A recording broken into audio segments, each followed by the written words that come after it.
یہ کہتے ہیں صحابہ کے گستاخ, اور جنہوں نے چمچے ہونا سب تو بڑے گستاخ وہ جے صحابہ تھے جنہوں نے صحابہ نو قتل کیتا جے. گالی دینا سے چھوٹا جرم ہے, قتل کروانا بڑا جرم ہے, اور گالی بھی میں نے بتا دیا انہوں نے شروع کروائی ہوئی ہے. یہ ساری بدعتیں بنو امیہ کی شروع کی ہوئی ہیں, ممبروں پر حضرت علی پر لعنت کرنا اور صحابہ کو قتل کرنا.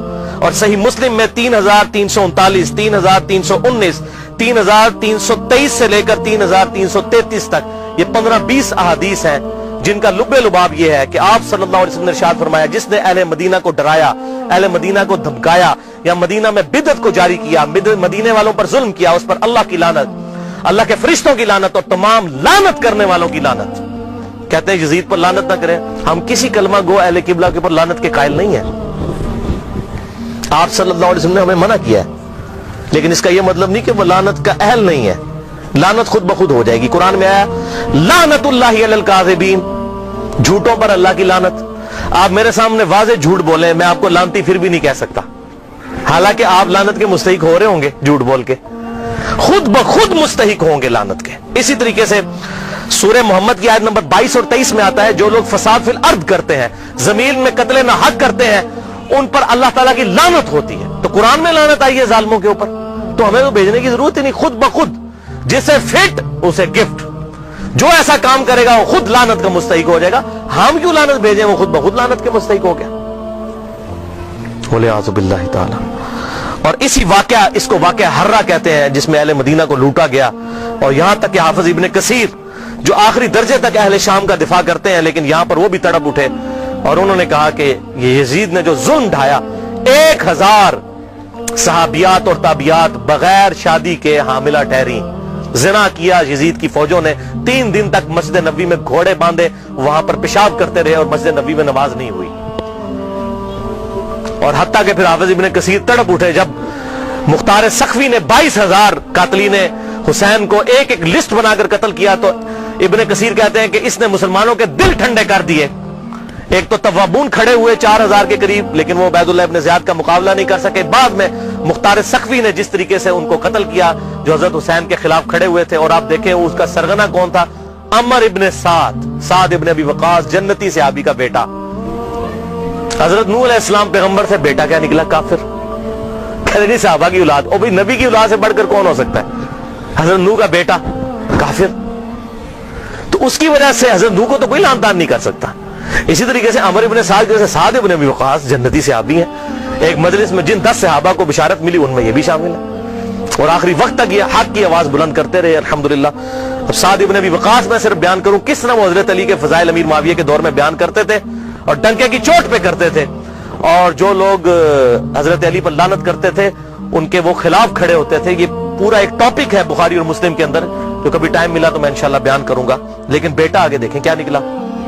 اسی واقعہ حرہ پر امام احمد بن حنبل رحمۃ اللہ علیہ کا قول صحیح سند کے ساتھ اسی ابن جوزی کی کتاب میں موجود ہے, صفحہ نمبر 40 پہ, جو عربی میں نسخہ ہے, اردو میں آپ کو مل جائے گا. یہ امام احمد بن حنبل سے ان کے شاگرد نے پوچھا یزید ابن معاویہ کے بارے میں کہ کیا آپ یزید ابن معاویہ کے بارے میں آپ کا کیا خیال ہے. یہ اب میں آپ کو بتانے لگوں کہ اہل حدیث کا کیا موقف تھا.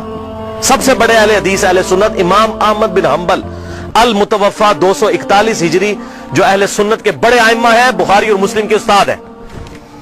اور وہ کیا کہہ رہے ہیں, آپ حدیث میں کس کو لیتے ہیں کہ جی کس راوی پر بحث کرنی ہے, آپ کہتے ہیں یہ فلاں محدث اس کو ضعیف کہتا ہے. اب یہ سب سے بڑا امام اہل سنت کا کیا کہہ رہا ہے, وہ کہتے ہیں کہ یزید وہی ہے جس نے مدینے والوں کے ساتھ وہ کرتوت کیے جو اس نے کیے.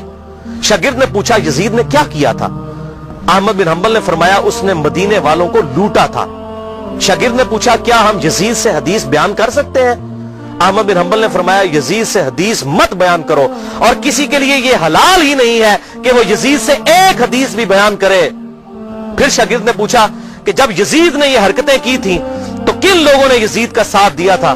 تو احمد بن حنبل نے فرمایا اہل شام نے, یہ شامیوں نے یہ غلط کام کیا تھا جو یزید کے ساتھ مل کر اہل بیت کے ساتھ اور اہل مدینہ کے ساتھ ظلم ان پر ڈھایا تھا. یہ دوسرا کارنامہ.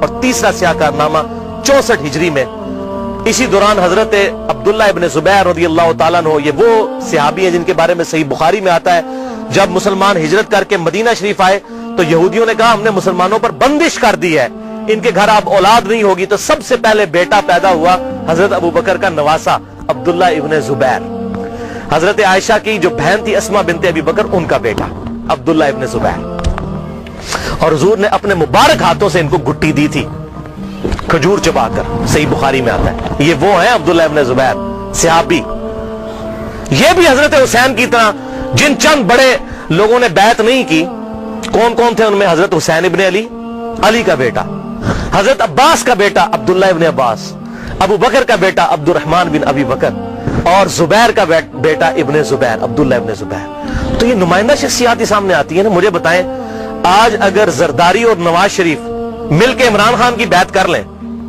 تو کیا یہ دو بندوں کی بیعت ہوگی؟ پوری پارٹی کی۔ یا عمران خان اور زرداری مل کے نواز شریف کی کر لیں، یا عمران خان اور نواز شریف مل کے زرداری کی بیعت کر لیں تو کیا یہ دو بندوں کی بیعت ہوگی؟ پوری پارٹی کی۔ وہ کہتے ہیں نہیں سب نے بیعت کر لی تھی، اور بھائی نمائندہ شخصیات تو امت کی یہی تھی نا، باقی تو سارے بیچارے اسی طرح ہوتے ہیں۔ حسین تے نہیں روزانہ ماما جمنیاں، حسین بننا سوکھا ہے۔ آپ نے بخاری میں حضرت ابو ہریرہ کا قول سن لیا کہ وہ کہتے ہیں مجھے ڈر ہے میں ان لونڈوں کے نام بتاؤں تو مجھے قتل کر دو، تو انہوں نے اپنی جان بچائی۔ جان بچانا بھی فرض ہے، لیکن اعلیٰ ترین درجہ یہ ہے جو صحیح مسلم میں حدیث ہے، انٹرنیشنل نمبر کے مطابق 177 نمبر حدیث صحیح مسلم کتاب الایمان میں، کہ برائی جب دیکھو تو ہاتھ سے روکو، ہاتھ سے نہیں روک سکتے زبان سے، نہیں تو کم از کم دل میں برا جانو، لیکن ذالک اضعف الایمان، یہ ایمان کا سب سے لوئسٹ درجہ ہے۔ تو حضرت حسین لوئسٹ درجے پر تو نہیں تھے بھائی، جس کے جینز پروفٹ کے جینز ہوں، جس کا بلڈ اور خون نبی کا خون ہو، وہ لوئسٹ درجے پر ایمان رکھے گا؟ وہ تو آگے بڑھ کر باطل کا مقابلہ کرے گا۔ یہی وجہ ہے کہ حضرت حسین جو ہیں انہوں کو یہ ٹائٹل ملنا تھا۔ اور یہ بھی آپ بات یاد رکھیں، حضرت حسین نے حضور کی زندگی میں کیا کارنامہ کیا ہے؟ 6.5 سال عمر تھی، حضور صلی اللہ علیہ وسلم کی وفات ہو گئی۔ کارنامہ کرنا تھا۔ اسلام تقوی کی بنیاد پہ کسی کو ٹائٹل دیتا ہے، ان اکرمکم عند اللہ اتقاکم۔ حضرت حسین نے کون سا کارنامہ کیا تھا؟ کارنامہ بھائی کرنا تھا۔ جنتی نوجوانوں کا ٹائٹل اس لیے ملا کہ انہوں نے وہ کام کرنا تھا کہ جب امت سو چکی ہوئی تھی انہوں نے امت کو جگایا، اور ایسی بھی امت جاگی کہ آج تک جب بھی کہیں پر ظلم ہوتا ہے حسین کی مثال پیش کی جاتی ہے۔ لوگ کہتے ہیں کیا ہوا جی، حسین کے ساتھ بھی تو 72 لوگ تھے نا، اگر ہم تھوڑے ہیں۔ سورہ نحل میں آیا کہ ابراہیم علیہ السلام اکیلے ہی پوری امت تھے۔ حق تھوڑا ہو، حق حق ہے، باطل باطل ہے، چاہے وہ کثرت میں کتنا ہی زیادہ ہو۔ ٹھیک ہے، تو یہ بات آپ سمجھیے اس حوالے سے۔ تو عبداللہ ابن زبیر نے بھی بغاوت کی، انہوں نے حجاز، مکہ، مدینہ اور پورے ایریے پر انہوں نے اپنی خلافت قائم کر لی، اور یزید صرف شام تک رہ گیا۔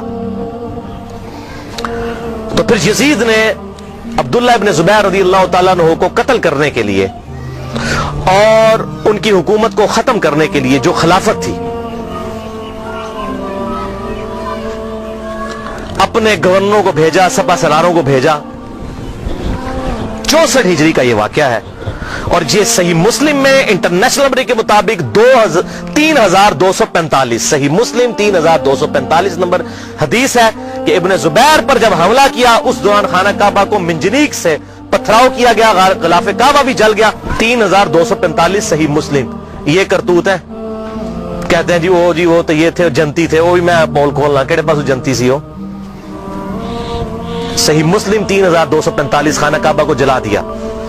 لیکن پھر اس دوران پہلے واقعہ کربلا، اس کے بعد واقعہ ہرا ہوا، اور پھر